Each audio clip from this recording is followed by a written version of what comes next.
It's no secret by now on this channel that I'm a pretty avid Game Pass user. For the most part, Xbox Game Pass has been my go-to when it comes to finding new games to try and play. There have definitely been a good number of games that I was able to discover just because of Game Pass, and there are a good number of games that I gave a fair chance to because they were available on Game Pass. Since it is October, we all know that that means all things scary and spooky. So of course, I had to take a look at some horror games for this month to talk about. Xbox Game Pass is actually full of horror games to try and play, but there are some that, in my opinion, stand out as being better or more fun than some of the other ones. That's why today I'm going to be sharing with you all my top 10 list for the best horror games on Xbox Game Pass. To be fair to my Xbox users and PC users alike, if a certain game is only available on PC or console, I will make sure to put that disclaimer. Do note that you can play console-only games using Game Pass Cloud that comes with Game Pass Ultimate. Also, there may be some EA Play games that are only available through either PC Game Pass or Game Pass Ultimate, do note that. Also, for those of you that are subscribed to Game Pass Core, this list might not necessarily apply to you, since Core does swap out a selection of games every so often. This mainly applies to anyone subscribed to the standard Game Pass, PC Game Pass, or of course Game Pass Ultimate. I do want to note that this list is not in any particular order. All of these games are great options, but of course a top 10 formation is always the easiest way to deliver information. Alright, with all that prior information out of the way, let's just dive right on into this video. The Amnesia Collection on Game Pass is an absolute staple for any horror fans out there. Its gripping and tense atmosphere definitely pitches it as one of the best starter horror games for any new Game Pass subscribers out there. The Amnesia Collection includes 2 main games and 1 DLC, Amnesia: A Machine for Pigs, Amnesia Justine, which is the DLC, and Amnesia: Dark Descent. The Dark Descent is a first-person survival adventure game where players take on the role of a man named Daniel, who must navigate Castle Brennenburg while contending with the dangers that lie within. Daniel wakens in the year 1839 in this castle with no memory about who he is or how he got to this strange Prussian castle. He learns more about himself and who he was as he explores the castle, learning about its mysteries simultaneously. Daniel's fear of darkness also introduces a mechanic in the game where you must maintain his sanity as a part of his health. Of course, since this is a horror game, you can be sure that there are plenty of monsters that will chase you around the castle. Amnesia Justine is a DLC of Dark Descent about a woman who awakens in a dungeon cell and finds out that she is the subject of a psychological experiment by a recording from a woman named Justine. In order to escape this dungeon, the unnamed woman must solve 3 puzzles. She can leave the puzzle at any time, but if she does, an innocent person will die as a result. Amnesia: A Machine for Pigs is about several storylines that take place in the past and the present, with some potentially being totally imagined. The protagonist of the game is a wealthy industrialist and butcher named Oswald Mandus, who seems to be connected to Daniel from Dark Descent by some familial ties.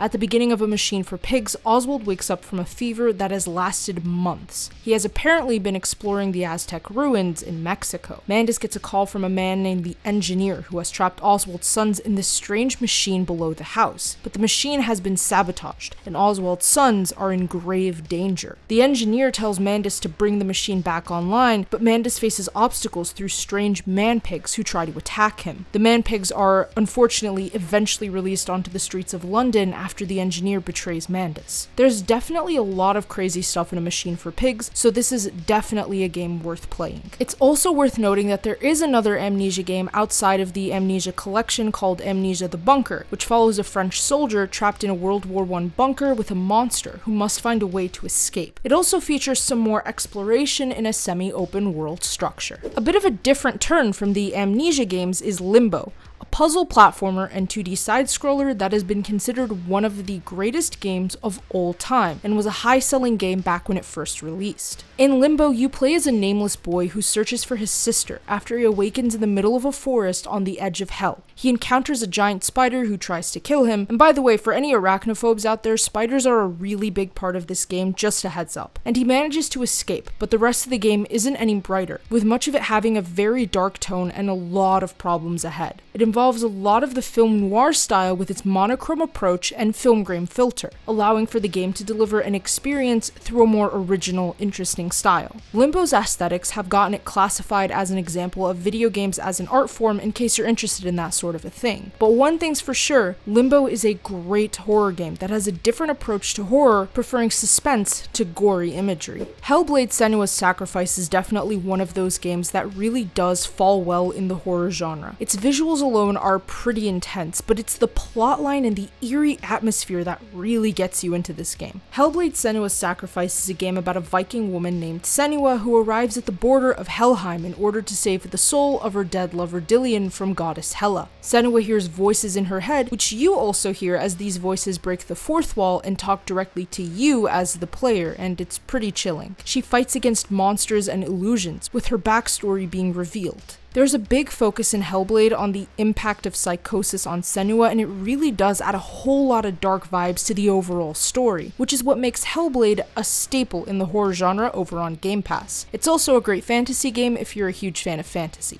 Dead by Daylight is 100% one of the biggest multiplayer horror-based games, and it includes a lot of fan-favorite horror characters, like some from big horror movies such as Scream and Halloween. The asymmetrical horror game pitches players into a team of 4 survivors against another player who is the killer. The objective of each round is to work with the other survivors to solve skill checks and eventually escape, all while being simultaneously chased and sabotaged by the killer. Dead by Daylight is pretty much the most successful horror multiplayer game thus far, and it is a pretty good game if you're ever interested in checking out something with some more multiplayer components than some of the other games on this list. Horror does tend to stick to single player just because a lot of horror relies on being able to essentially psychologically torment you, but there is another multiplayer horror game that I want to talk about, which leads perfectly into the next game on this list. The Texas Chainsaw Massacre game released earlier this year and is also an asymmetrical horror game with multiplayer in it. Basically, the premise of Texas Chainsaw Massacre is that you play as one of 4 characters who are attempting to escape a farm owned by killer cannibals. The game is also apparently really faithful to the original source material, so if the Texas Chainsaw Massacre movie was something that you enjoyed, then you'll probably really like this game. Each match features 7 players, because there are 4 victims and 3 family members, so there are more killers in Texas Chainsaw Massacre than Dead by Daylight. It's also a much more gruesome game, which I can't really show that, but if you're curious, you can probably just go watch some gameplay of it. I just don't feel like getting hit with that age restriction, you know what I mean? Your main objective as a victim is basically to escape the map that you're stuck on. The game ends when all victims are either killed or escape, basically. Many reviewers praised Leatherface in this game compared to the way he's portrayed in Dead by Daylight, but in any case, if you enjoy asymmetrical horror, you've got 2 options to try now and decide which one to keep playing for yourself, or keep playing both. It's totally up to you. Alice Madness Returns is one of those games that is an absolute cult classic. So when the game's creator, American McGee, announced that he could not get the rights back to the game from EA in order to make a 3rd title, and that EA would not make a 3rd title either, it was a huge blow to many of the game's supporters. It's an unfortunate thing what happened with this game, but that doesn't mean that we can't at least enjoy what we've got. The sequel to Alice, Alice Madness Returns, is an action-adventure platformer game about a woman named Alice Liddell who suffers from trauma caused by the death of her family in a fire. Alice was discharged from a psychiatric clinic and instead lives in an orphanage for mentally traumatized orphans under the care of Dr. Angus Bumby. The main objective of the game is for Alice to get rid of her trauma and learn the truth about her past, and she finds herself in Wonderland all over again where a new evil has infected it. The game is an absolute fan favorite because of its visuals,